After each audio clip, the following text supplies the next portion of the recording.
Ooh, it's a fan.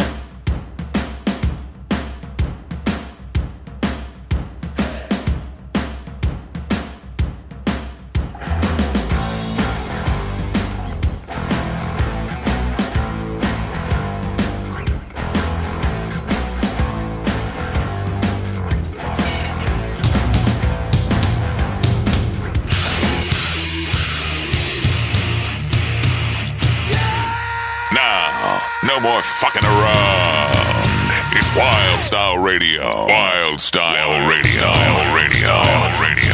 Stand up and What's up? And welcome to the Stand Up and Shout Rock Show. We're coming to you live once again from the Salisbury Center studios in Manassas, Virginia on the Wylde Style Network. What's Good up, to dude? see you, brother. Good to see Happy you. Wednesday. Yeah, happy we have Wednesday. esteemed guests. We do. So, when was the last time we did a guest show? I know, it's been a minute. Was it when Pete and the boys were in here? That was Labor Day. Yeah. That was the last time we had I think so. a crew in here. Oh, no, we did. I think we had Ladder Match in. Well, that's right. That was probably the last time. You guys know Ladder Match? I do not. All right, I think I've caught them here before. Yeah, great local They're band. coming back.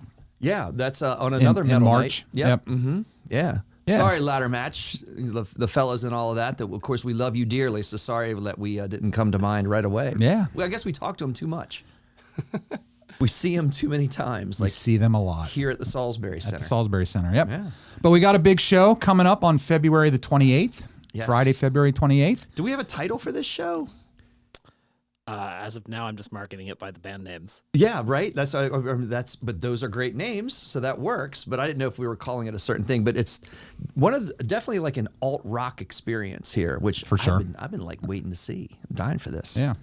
Yeah, so joining us in the studio, we have Alex Stone and Mike Horn, who are Alex is putting on the show. Alex and Van Stone, right? Van Yes. Stone. Yes, My all right, bad. yeah. Sorry. All good. And then joining us via Zoom, we've got Greg from Around the Fur. Around the Fur. So we've got Around the Fur And he's that night. representing in like clothing. Like he has the Around the Fur like gear on. Oh, but you I'm see, pretty sure- I did one better, but it's a later reveal. See, there's another shirt on here. I was wondering where you're going to go with that. Oh, excellent. Yeah. That's our band Gotta from high school. put them He on. gets very excited about Really? it. All right. Yeah. All right, look, there's a reveal right there. So, by the way, this is new conversation for Kevin and I. We don't know really much about you guys. So there's the first reveal. So you all played in bands together in high school. Yeah. So he lived. My mom still lives in McLean. Greg grew up in McLean, and he lived maybe less than a mile away. Okay. And he was good buddies with my next door neighbor. And I used to play bass all day long, so I'd leave my windows open and just blast my amp. And he would sit outside on my lawn and just listen to me, hack away on Red Hot Chili Peppers songs or Nice. bad versions of Primus songs at the time. And I was in a band with some older guys, and long story short, the band kind of fell apart, but he came out to try out on vocals and blew me away because he's a phenomenal singer. And we looked at each other like, you know what? Let's ditch these old dudes and let's just start our own thing. And he goes, I got a drummer. And I said, I got a guitar player. And that's how our first band was born. So it was, we were called the Maud Flanders Conspiracy. And we used to play around here all the time, early 2000s, played Jack's a million times. And, Sure. all the clubs in Woodbridge. And did a couple little tours here and there. Oh, man. and, What was a place down in Arlington, Alexandria? Oh, man. Lou, what was that place you used to play all the time, like down there? Nick's. Yes. I don't know Nick's. if we ever Did you played get to there. Nick's? Yeah. No, it was like East Coast Billiards was a big one. That we Oh, did. yeah, I remember that place. yeah. Cage played there one time. Yeah. Yeah, we saw. I think we opened for Every Time I Die and Evergreen Terrace there once. It was a blast. So we were. But yeah, we played. I actually met my wife at a high school talent show, seeing his band play. Was this at McLean High School? It was at Langley High School. Okay, at Langley High School. So yeah, he was performing. His band at the time was called Sub Method. That was his old punk band. And I went to see them, and my wife was singing in a duet with another girl, and that's how I met my wife. They've been together for 25 years at this point. That is so. a Imagine small, that small high world. school talent shows. That's how far back this goes, man. I get it. We were, we may have been like dabbling in some of that ourselves. Yeah, right, there you go. Yeah. So yeah, was this original? You guys are doing originals then? So very very Primacy, Mr. Bungle-esque. Lot of we all went to music school together after that, so we ended up going to Shenandoah Conservatory out in Winchester, which is about an hour away from here. And when we weren't studying music, we were just in the van on the weekends playing all these different gigs. So we would do school during the week, and then it would be time to hit New York City or hit South Carolina or whatever, and then come back on a Sunday night and get back to class. So excellent. That's how we met Alex. Okay. He booked one of our early Shenandoah. shows. No. So he was doing promotion back then. Okay. And he, I think the first gig we did, we used to call him the clipboard king because he was, you must have been what, 15, 16? I started booking when I was 15. So he booked this place called, was it the Sterling Community Center? Sterling Community Center is where I booked for the most years, but the first couple shows I did were at the Herndon Community Center. Herndon Community Center. So I don't remember. I know where both of those right. places So I don't even Ferndale remember. Avenue. I don't remember how we even got in touch with him, but we ended up playing there. And when we showed up, he literally had headphones like this on and like a clipboard, and we're looking at like, what is this guy doing? He's 16. He's walking around with a clipboard. But it's actually pretty funny that we're all back doing a show here with him booking it, which is great. So it's a total full circle. Which Did is you really know this cool. place when it was a movie theater? No. So I actually saw a show here maybe a year ago. Days It of was some- Five? No, it was a local guys. I can't honestly. It was a local bill. My wife brought me out here, and I had heard about this place online, but I'd never been. And it's an awesome setup. I love the one room to the left when you walk in, and then you got the huge room on the right. Yep. And it's just a killer place. So I never knew who was booking this place before. And then when he moved back, he had mentioned it. And I was like, dude, we got to get in there. Let's do something. So Yeah. And you're coming back from Richmond then at the time, right? Do you remember that right? No, this is I just moved back to Virginia from Los Angeles in September. Okay. doing the Cali bit. Gotcha. Yeah, and then shortly after that, I started talking to the guys here about booking some shows to the shop guys that are playing in the Ryan Ramon and the Cretans band. Yep. Yep. And Mike was actually the first person I was like, this is the best bass player I know in Virginia, so that's who I got to call. Gotcha. So, like, to make it clear then for the show, we have Ryan Ramon and the Cretans. Yes, they're Which playing is- a Ramones tribute. Correct. And then we have Around the Fur, which is Greg, who we're kind of like diving into virtually. And then Greg, like, tell us a little bit about your tribute act. Yeah, right? Well, we just do Deftones music, so there's really nothing to it. Been a fan since Adrenaline came out, and what was it, I think like 95 or 96 or something. And 95, 30 years since that album came out. We Yeah, I just think so. talked about Yeah, that just on our talked about last that. episode. Crazy. We're so old. we're actually doing. We're older. I think in June we're doing the Southern Pennsylvania Metal Fest, and we're going to do like the 25-year anniversary of White Pony. So we'll do like a set, Nice. and then do the whole album front to back. So getting kind of Excellent. into it, but it should be interesting because they're starting to tour soon. I think in April is Yes. when Yep. yeah, they're comes doing a back gig out. here. So this is, Capital like, One. perfect time, you know? Yeah. So then how did you guys then, you went from a direction as an original band and then split apart. And Mike, we're going to get to you also, of course, with Primus too, because now we have those three acts that are showing up that day. So how Greg went off to get to being a tribute act for the Deftones, and then you becoming a tribute act for Primus. Yep. Like either one, you can guys kind of jump in and kind of explain how that happened or why that happened or when that happened. We'd all like to kind of hear that. That's a long road, man. Yeah, we just took kind of a break, and Mikey was killing it in a band off of Metal Blade, Psyopus. He was their bass player for a while, and I actually moved out to LA and was doing post production and played in a couple bands, Razzle Blaster and Bernard's Moons. Actually, the guitar player from Razzle Blaster is now Grodius Maximus in Guar. Oddly enough. All right. Wow. Yeah. Wow. It's a good gig to have if you can get it, right? Sure, absolutely. Greg, I didn't know we lived there at the same time. That's wild. Yeah, he was out there for a while. Yeah. Well, I went to Crass in Arizona, Conservatory of Recording Arts and Sciences, and then I was interning at a studio off of Fairfax Boulevard called Draco Studios, which is oddly enough, owned by this guy who was in Menudo back in the day with Ricky Martin. Wow. Yeah, which was just like, for me, that was just hysterical. I had to do it.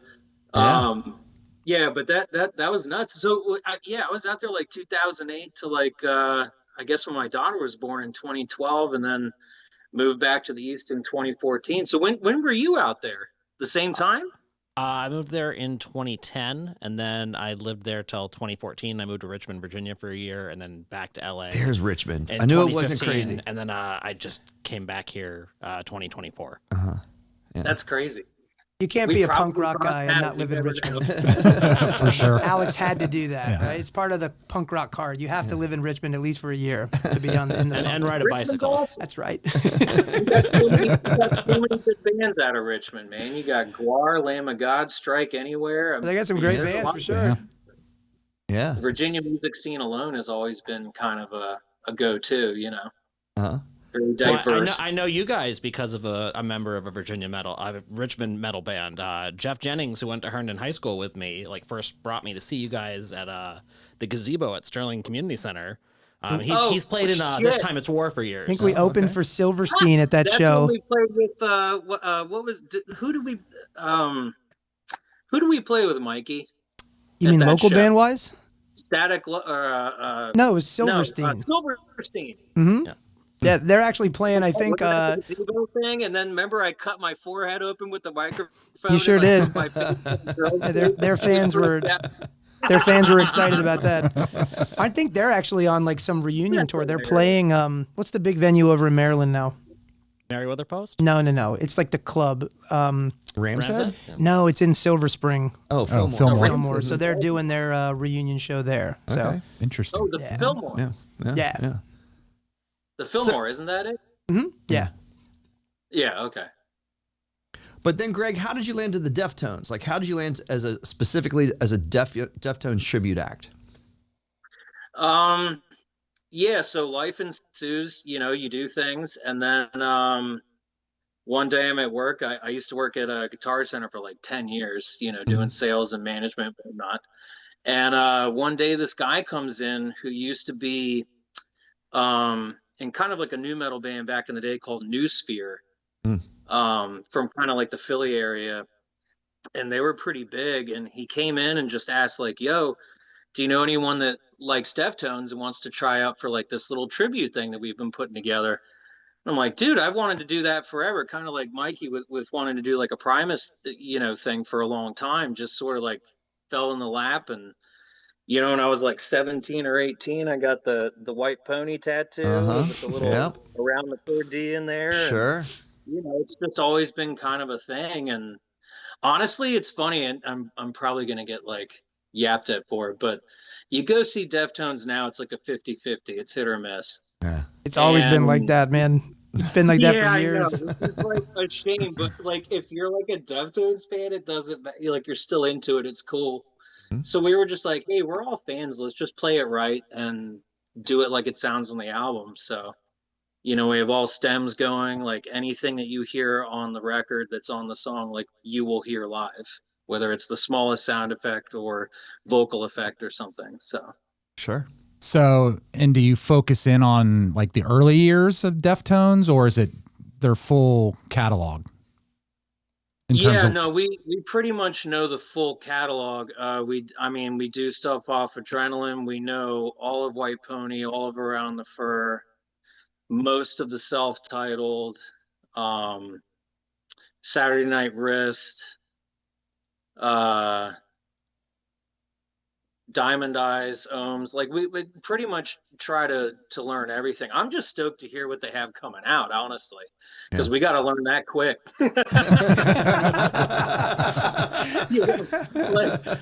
like if it's actually decent, it's like, oh, okay, we should probably. Dude, I don't think they have a bad record, do they? I mean, they're one of those bands that their whole catalog is always good. All right. Dude, Gore, I mean, I don't know. I've always felt Gore was kind of like this, like, meh, little pass off. Like, Prayers and Triangles is cool on that record. But, yeah, I really don't think they have a bad one. And you know what? God bless Madonna, because without her, we wouldn't have the Deftones. So. And so, Mike, I mean, kind of same question. You know, so we talked before the show started. Mike and my wives worked together for a bit. That's excellent. So, we talked at that one event about the metal bands you played in. But how did you get to Primus and Primus? Yeah, so I mean, every bass player has the fantasy of being in a Primus band at some point, right? Because it's just it's the most unique, cool, weird bass playing, and obviously when you're a kid, pre-YouTube days, and I told this to someone, I think it was Alex the other day. You learn this stuff, and it's so hard to hear what's going on sometimes. And unless you can see what Les's hands are doing, you're kind of like, what did he do? Or why is he? Right. And, you'd read magazines, Hit Parader or whatever they were called back in the day, and you go, oh, he has this crazy bass with no frets, or he's got this bass with tiny string spacing. And so long story short, it's always been one of those things where I always wanted to do something like that and play some of those songs and just do them right, because they're so cool. And like we were talking about earlier, I love, and just like Greg mentioned, I love when bands do album quality stuff, right? And everything that Primus does, we try our best to get those sounds or those effects. I have multiple microphones. I have, 5 basses that I bring. We try to do it right. Sure. Because the music deserves it, and it's awesome. But no, I think, so the drummer, our drummer, Mike, we've been playing in cover bands for a long time, and his style is just perfect for Primus. And I remember the funny part is some guy, and I don't remember the guy's name, he talked about starting a Primus tribute, and I know Mike messaged him, was like, hey, that's a good idea. And I was like, no, like, you're not going to do a Primus tribute without me. Like, this is not going to happen. So he did one rehearsal with the guy, and he's like, yeah, it just wasn't really working. I was like, no, we're going to do this right. Like, give me a month and we'll get it squared away. And our guitar players, You had it done in a week, brother. No, it took some time. A month, give me a break. And I had never sung before either. Like, I had done backup vocals and but never fronted a band, so that was weird for me. But our guitar player Scott, he was in Mod with Greg and I. So Scott and I have been playing for 20 years at this point. And he's you and Scott had the Osedax after that. So I mean, we're still we play in a doom metal band together still. That's not very active since COVID, but we're still writing and recording. But no, I mean, Scott's the perfect fit for that too, because it's the guitar playing is very counterpoint, and it's very complimentary of the weird bass playing. So it's all effects and kind of weird, and Scott's perfect with that stuff. So, when I talked to Mike about how we want to do this, I was like, Scott's got to be a guitar player. So we started playing. Embarrassingly, I tell this to everybody, we've only practiced 5 times. We usually just learn the stuff on our own, get together in a room for about 2 or 3 hours and just hash it all out. But no, so yeah, a couple years ago, I think 2022, kind of coming out of COVID, we were like, why don't we give this a whirl? And around Christmas time, I bought a 6-string fretless bass and was like, let's do this. Let's see how this works. And it's been fun. So our first show was actually with Around the Fur up at Bar 13 in Delaware, another really cool spot. But yeah, that's pretty much the history of that. So like I said, we try to keep it as close to the album as possible. Again, it's kind of hard sometimes because the irony of Primus is they're such you don't think about it at first, but they're really a jam band. When you watch them live, they'll turn some of these songs into these, 15-minute kind of psychedelic jam sessions. And I would say we don't usually do that. But they do, and it's funny, we're adding Professor Nutbutter at this show that we're doing in 2 weeks, and it's the first track off of Punch Bowl. And live, I think every video I've watched, they do it differently every time, and it's one of those do we just stick to the album? Even the album's got weird stuff on it, where the ending is 3 minutes of this weird kind of dissonant jam thing. So we're sitting there trying to, how do we make this work and have it work live, but not venture off into all this crazy jam stuff? So. But yeah, I mean, that's pretty much the history of that. So we've only done, this will be our 4th show. Wow. And we'd love to play more. It's, we're all very busy. We're all in other bands too. And we do a lot of cover band stuff. The drummer and I do a wedding thing as well that we're in from time to time. Obviously, you've seen my incredible Taylor Swift band that I do, because that's my first passion, to be honest. Right? So absolutely, it is. You pull out the 6-string fretless bass for that? 100%, and only fuzz pedals for that. So, a little pinch of delay and some fuzz. You Belong With Me just has a certain ring to it on that fretless. Oh, there goes the dog. I feel like we got like this is a good segue into some cutaways that we have of you playing that Alex captured for us that we just kind of throw out to anybody that might be watching live now, or we usually get more views later after we rebroadcast and publish this on YouTube. So I don't know. Would you want to see the 6-string or the 4-string? I don't know. What do you think? You make the call. Let's start with the 4-string and then move up to the 6. All right, So let's start with Mr. Know-It-All. Love it. There you go.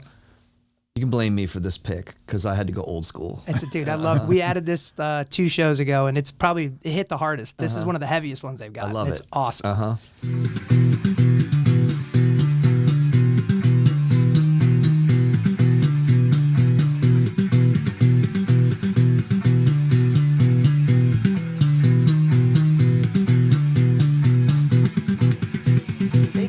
Mr. Know-It-All, I have no time to waste. My mouth, it spews pure intellect, and I've such eloquent taste.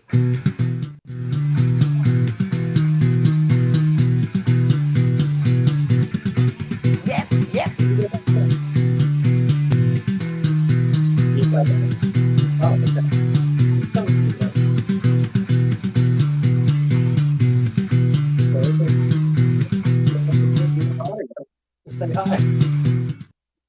Oh, all right. Excellent. I didn't know that, right? It's hard with no other instruments going on. This one's tough on bass, right?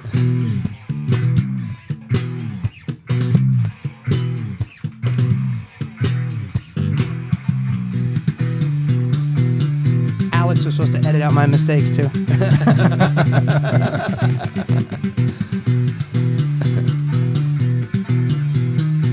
The single takes what makes it exciting. Sure. They call me Mr. Know-It-All. I have the aged wine. Oh, I could tell such wondrous tales if I could find the time. I must be Mr. Know-It-All, for ideas are coming bound. For I am Mr. Know-It-All. Let's spread the word around.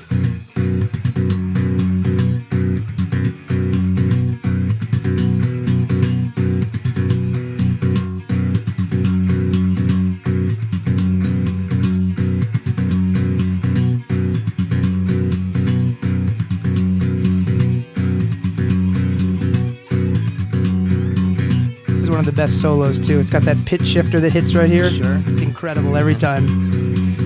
I told Scott, I was like, just leave that shifter on the whole set. I don't care. I want to hear it.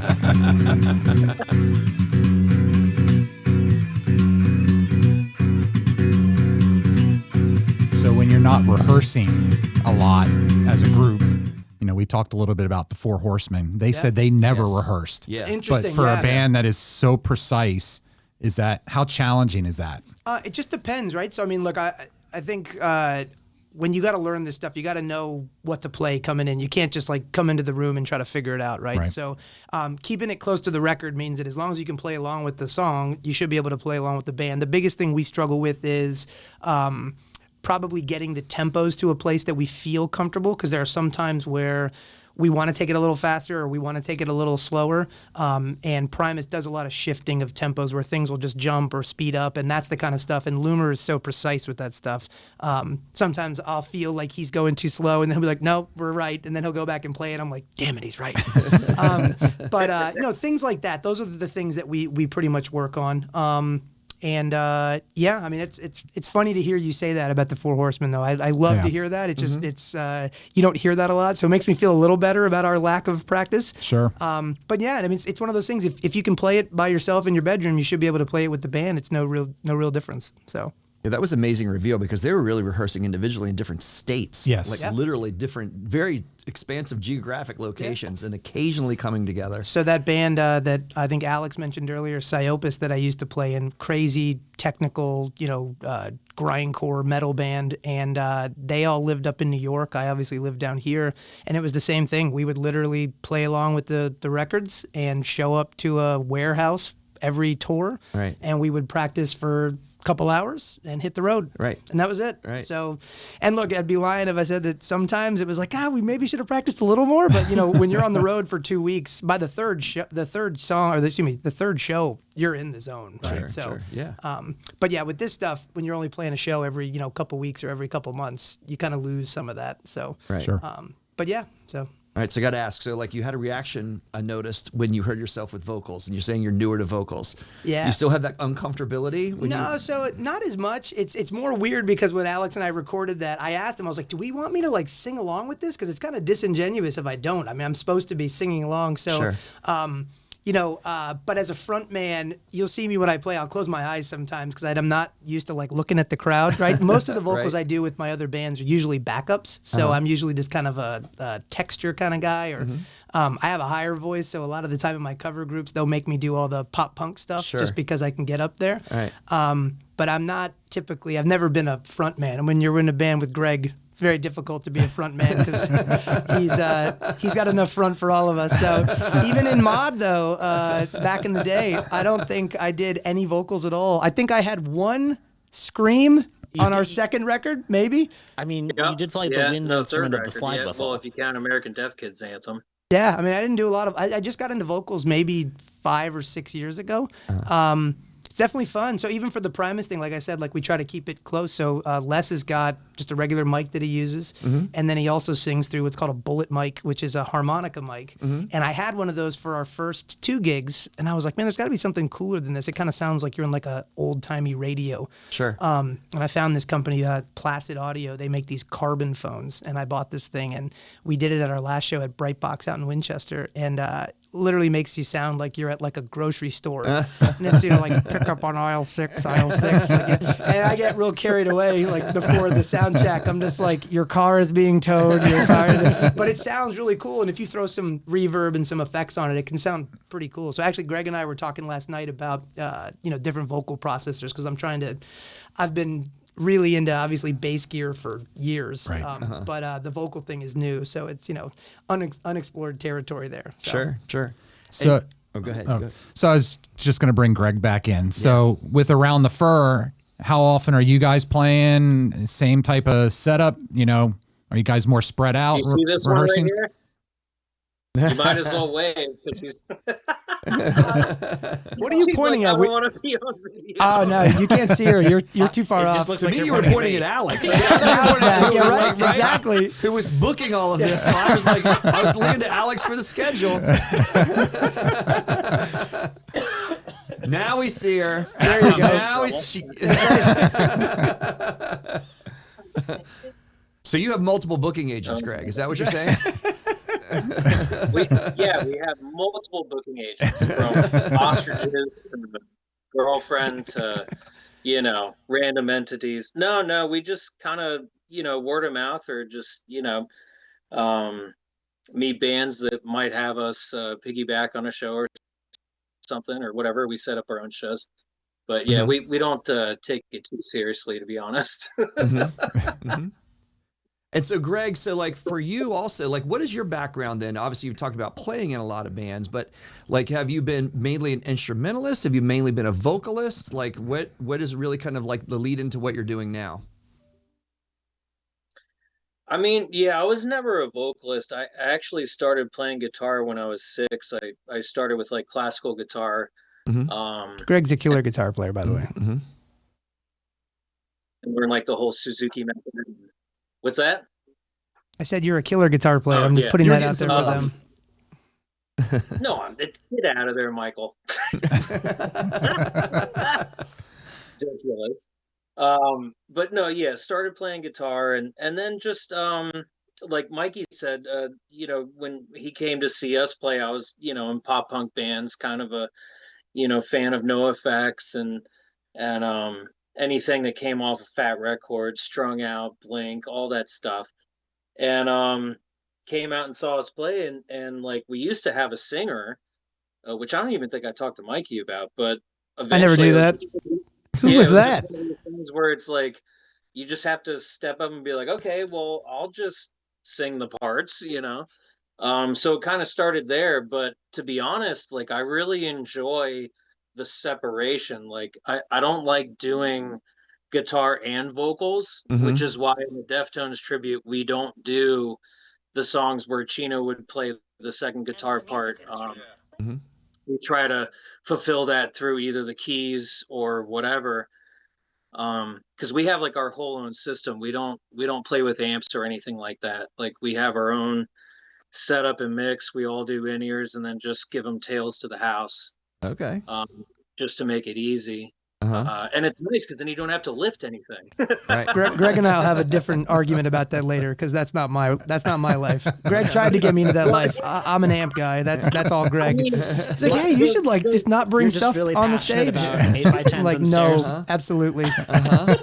More cabs, more Well, rock. especially if you have to travel out of town. Who wants to bring an Ampeg 8x12? Yeah. I Me. mean, Jesus. Me. Yeah. Yeah, because you want the speakerphones puking, and there is a certain sound to that. There is a certain sound to that, and you can't ever achieve it digitally because sound is air. So you have to have that speaker cone working with the magnet coil and everything, and that creates a different sound. But when it's like, we're just doing this or that, I tell you, the hardest thing with Deftones is the music is actually pretty simple. It's orchestrated really nicely, which is what makes it sound good altogether. But every damn song is in some insane tuning. Yeah. So They do, our guitar player has like 5 or 6 guitars that he has to switch through. Right. We constantly are using different tuning things with processors. And that's the most challenging thing, is just like, why couldn't they just record an album where it's like in this tuning the whole thing through? Why does each song have to be some obscure ass Simon and Garfunkel tuning, that no one it drives me nuts. Like that's probably the worst part is, and then you have to pick a set based on that. Like Sure. when do we change the guitars? Can you play it on a 6? Can you play it on a 7? Can you play it on an 8? Mm-hmm. It gets rough. And when you don't have Deftones funding, where you can have 12 guitars in Sure. something like Tour Boat, where you can achieve that, it gets rough. It gets rough. Yeah, I'll tell you the same thing with the Primus stuff. We have to set our set list up with all the basses because there's a 4-string, there's a 6-string fretted. Sure. I use an upright for a couple songs, and then there's the 6-string fretless. So everything has to be blocked together, and if it's not, I would just be switching instruments every song. Sure. So you'll see that at the show. It's there's usually some banter in between while I change instruments, just because there's no way around it. Right. So. Well, you were going to see it more than in the show because we have a 6-string clip on your 6-string yeah. of My Name is Mud. Oh, that's a good one. There you go. We can roll that one out too. There you go. And that might be more familiar to people. 6-string Mikey. Yeah. Oh boy.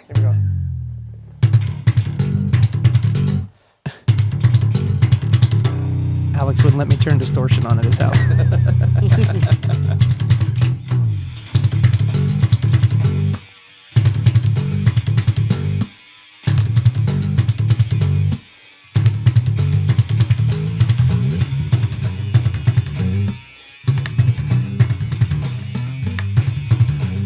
It's a very pretty bass too, by the way. Very cool. It's made Yeah. by a guy named Rick Link. They're called Beardley Customs. They're out of Pittsburgh. He does awesome work. You made your 4-string as well? He's made all 3 of them. My name is Mud. Not to be confused with Billy Jack or Peter Dennis. My name is Mud. Greg It's always been. Cause I'm the most boring sons of bitches you ever see. I dressed in blue, yes, navy blue. From head to toe, I'm rather dry except my patent shoes. What Greg hasn't said is Primus is actually his favorite band of all time. No jokes. Really? Yep. Most of the time. Bigger fan than me. Except today my feet are trodden on by this friend of mine. Yeah, that's my favorite band of all time. Hell. I gotta get him in the ground. Is it a full kind of before yin he yang starts thing? You like to that towards the smell. Deftones then? So I'm a huge Deftones fan too. He's been a Deftones fan since even in our band in high school. Most of the parts that sounded Deftone-y, he wrote. And we would always joke around like it was like, who wrote that? It's like, oh, there's a ninth. Tony, I like it. It's like, oh, there's a ninth chord in there. It was Greg. It's kind of Deftone-y. It's all Deftone-y.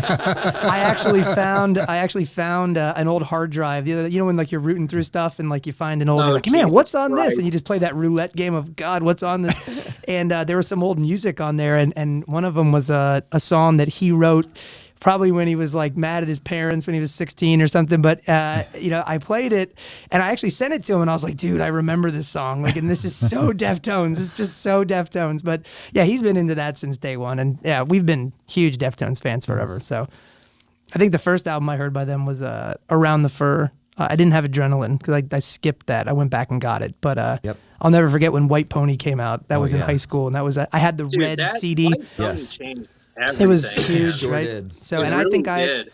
I saw them. Sonically, recording wise, everything. Yep. I think they're the band, and I've seen them. I didn't go to a ton of shows back in the day. I probably should have, but I think I saw them more than anyone. I think I saw them 5 or 6 times. And like Greg said earlier, there's some times where you'd see them and they would just blow you away. I mean, they were unbelievable. Bro, and then you're there's just like, what do you? Yeah. and then there's other times where it was like, I don't know. And again, I don't know enough about their history to know why they might have just had an off night or something like that. But there were shows that were unbelievable. I think the worst one I saw was at Nation. You guys remember that club, Oh, yeah. Nation? Yeah, you saw him there. Nice. Yeah. I think it was. Remember that was my my pop that Sub Method band played a Battle of the Bands at Yeah, Nation. of course. Before It's it now, changed. Yeah. it's now a parking lot for the Washington Nationals. Yep. But Nation was fun. And oddly enough, right before it changed to Nation, it used to be called Capitol Ballroom. Yep. And the Was it last Ballroom? show that Yeah. I saw at Capitol Ballroom was Primus with Blink-182, the Aquabats, and the right. Alcoholics. That's right. I remember you mentioning that. Date yourself even more, Jeff. I know. What was it called before that? Like, that's What's the that, who? weirdest bill Oh, ever. man. What was the name before that?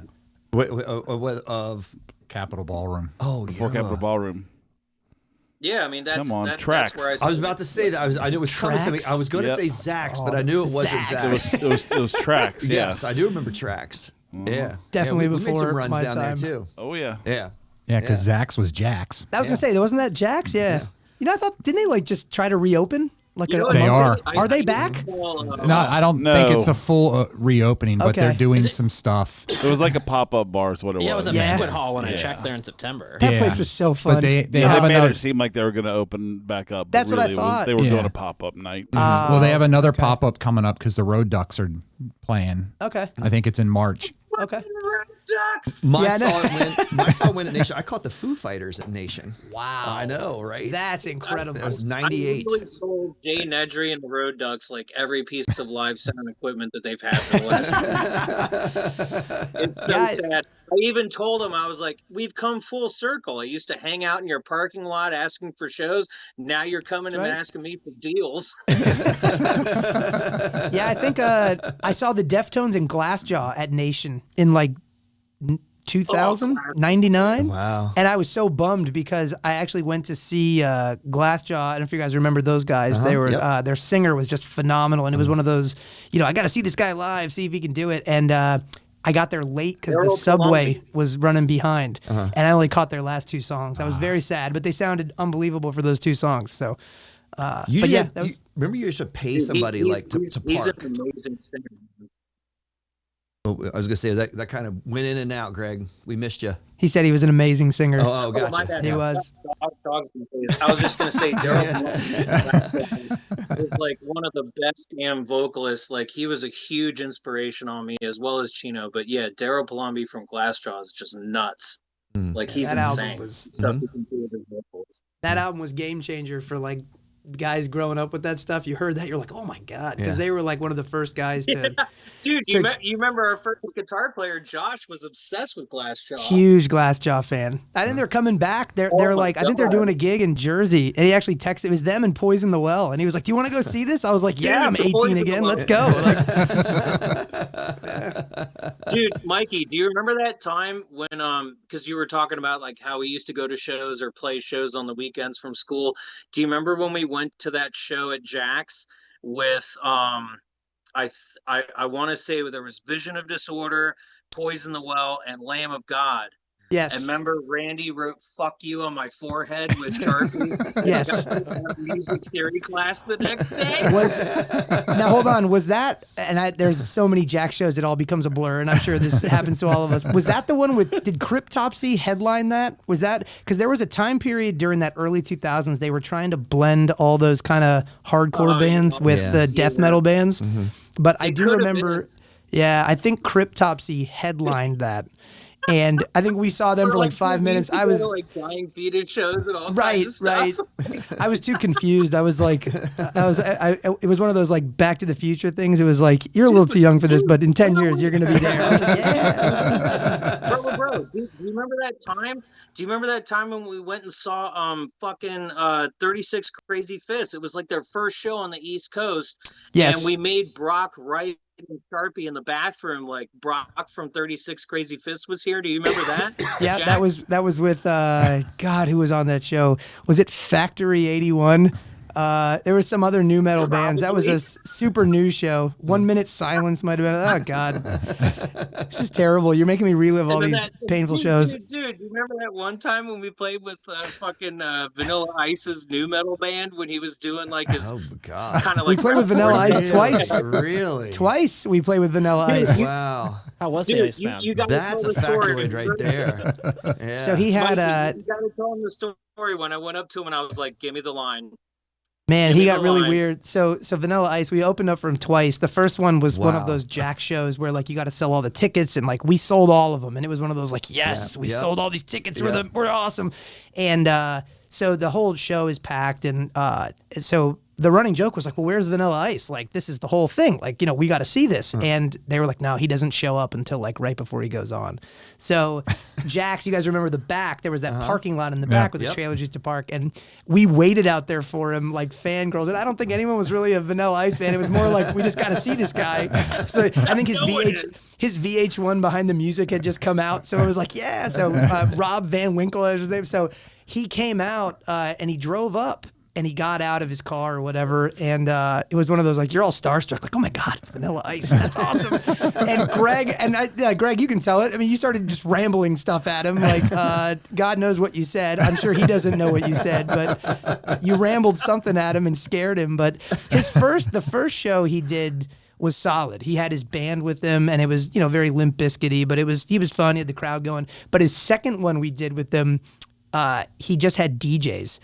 And let me tell you, that did not hit as hard. Just him and two DJs doing this. It was just like, Rob, like, no, we're not going to, no, not Did you today. get on first name basis? You call him Rob? No, I think he did, because he was like, when he pulled up, he was just being a dick and like, Rob, what's going on? And he was like, whoa, like, is this guy going to attack me or something? Like, so, yeah, that was. We just didn't give a fuck, man. Well, so I was in this band long before I met Greg. The band he tried out for, we were called Otherhood, and rap metal at its finest. And like, I was much younger. I was 16 or 17. These dudes were all 20s, 30s, and we opened for Vanilla Ice too, because I guess the only band that was coming to Jackson in the 2000s was Vanilla Ice. So, but I'd never forget our singer came out on stage, and I'm sure he was just blasted drunk, but he came out on stage and put Vanilla Ice on his shoulders, and I think the dude was pretty scared, and it was one of those like, do I call security or do I play it cool and just let this go and see how this pans out?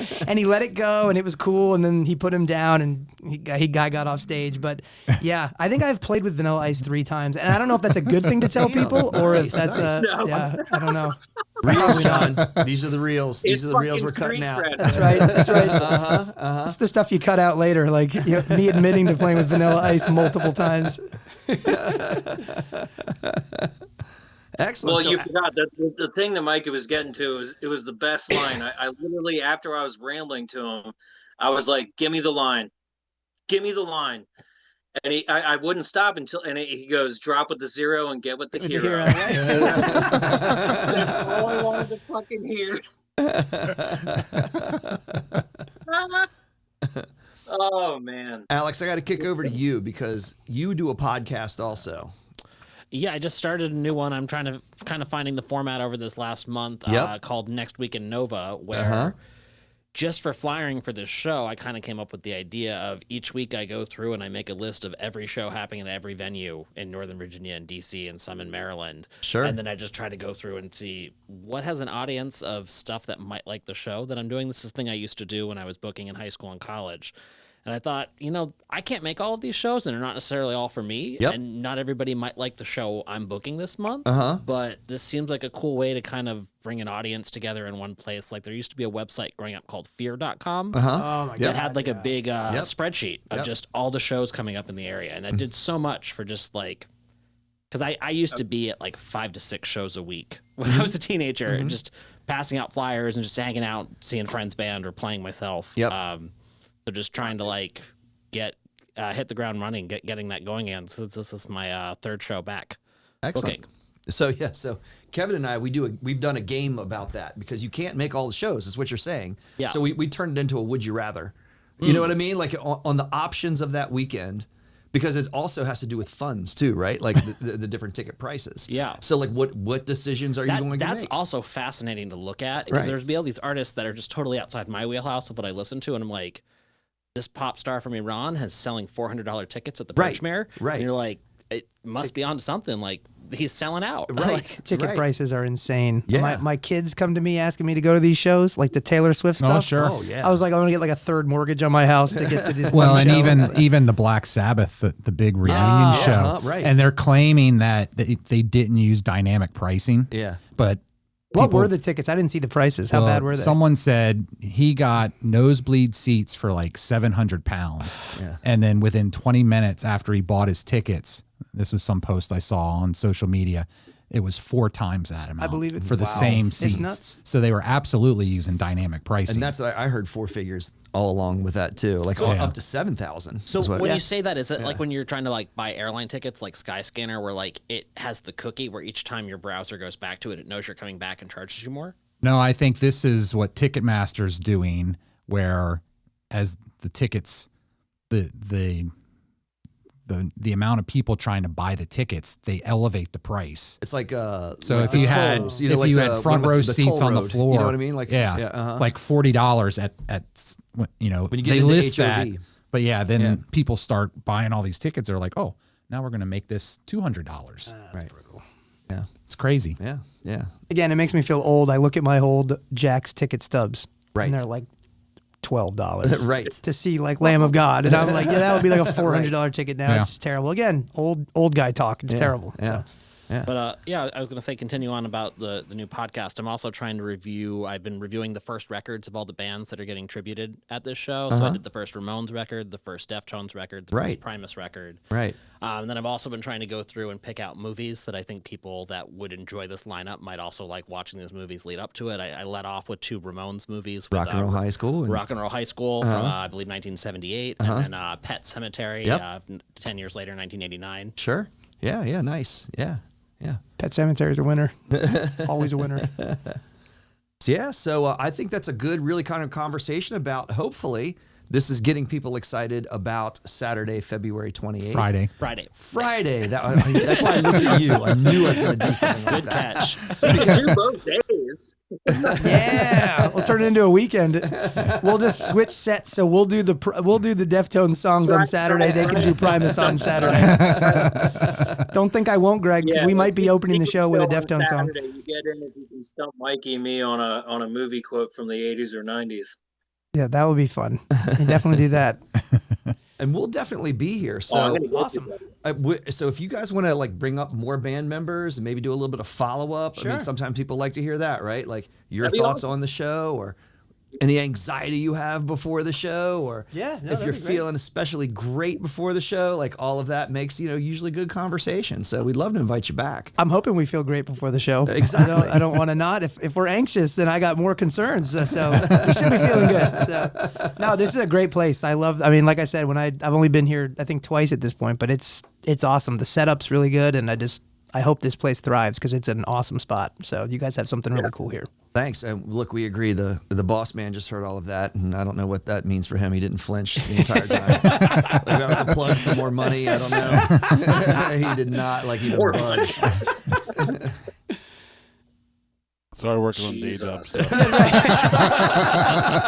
I agree with them and thank you. Absolutely. Cool. All right. So, any other things to announce, Kevin? Any other shows to announce? here Well, at we the do Salisbury have Center? we have the Friday night metal nights coming up. So Yep. again on February 21st So the week before is Fellowship, Kill the King, Sun Against, Artemis, Ranger. Did you get the font? That death metal font always gets you. Well, yeah. Don't try to read it. It's more fun just to stare at it. Trust me. Yeah, and then another one on March 7th is Division and Sound of Thunder, and a couple others that are going to be here. So, yeah, getting the Friday night metal nights going again, too. So, And another friend, like a friend band of ours, friendly to the show, is a band Cursor. So, like, I always think of them. You know, they're so heavily Deftones influenced. yeah, they're a Richmond band. Fantastic original band that's come here several times, and so like along those lines with I think kind of everything that we're talking about. I highly recommend that act too. So Cool. Okay. I'm sure we're all connected at some point. Yeah. Cool. All right. Well, appreciate you guys having us. Thank you very much. Absolutely. Looking forward to the show. And It's we'll gonna be follow good. up on Friday. Absolutely. Friday the 28th. We'll let the other crazy animals in these bands in here, and God knows what they'll say. Love it. So I don't know if they're going to be as loud as Greg, we but should. they'll be Actually, close. yeah, So we'll we get them should. close. Excellent. You think I'm bad? Wait till you meet the rest of my Awesome. Well, Cool. Thank you guys. yep. Thank you. All right. Right on. See ya.